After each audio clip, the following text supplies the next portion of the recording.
Meanwhile, freshly unsealed documents from a lawsuit filed by the U.S. Virgin Islands against J.P. Chase accuse the financial firm of enabling Jeffrey Epstein's sex trafficking scheme.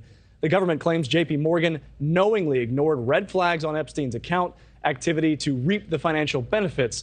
The bank blasts the lawsuit as meritless, pointing out the Virgin Islands did nothing to stop Epstein and actually gave him and his business lucrative tax breaks. We're going to talk about both of those now with an institutional abuse attorney. This is Tamara Holder, live from Miami. Good morning, and thank you for joining us. Good morning. Thanks for having me. We are going to start with Jeffrey Epstein because this is the government of the Virgin Islands looking at a bank and saying, you should have done more. And meanwhile, J.P. Chase looks back at the government and says, you're the government. You should have done more. And so my question to you is, when does a financial institution actually have an obligation to step in?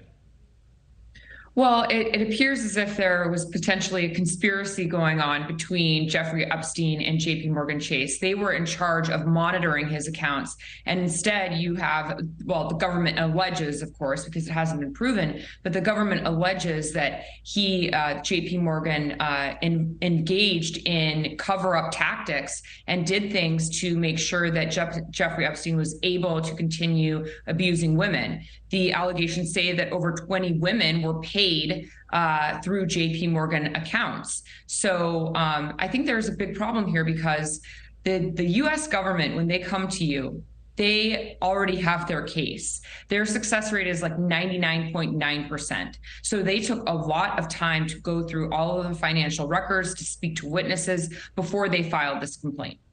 Now, if there are criminal allegations, if there are news articles, which is something that the Virgin Islands lawsuit alleges, hey, this was in the news, you should have known.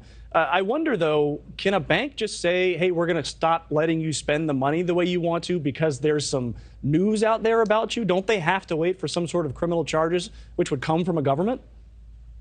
Well, I think that's going to be the key to their defense, that they didn't have a duty to do anything. You know, banks do things all of the time. They monitor drug dealing accounts. They monitor whether or not there's criminal activity.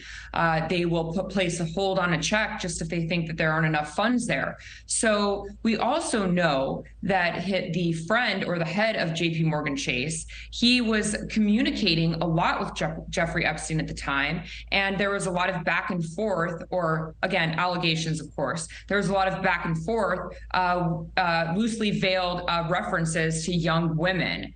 So, you know, maybe there's something else going on here that some of the executives at the highest level of J.P. Chase are going to have their own problems. And only a portion of that has been unsealed. So there is a lot we don't know, and we'll see how that bears out in court. Thank you for watching. Go to newsnationnow.com to find NewsNation on your television provider. And don't forget to click the red subscribe button below to get more of NewsNation's fact-driven, unbiased coverage.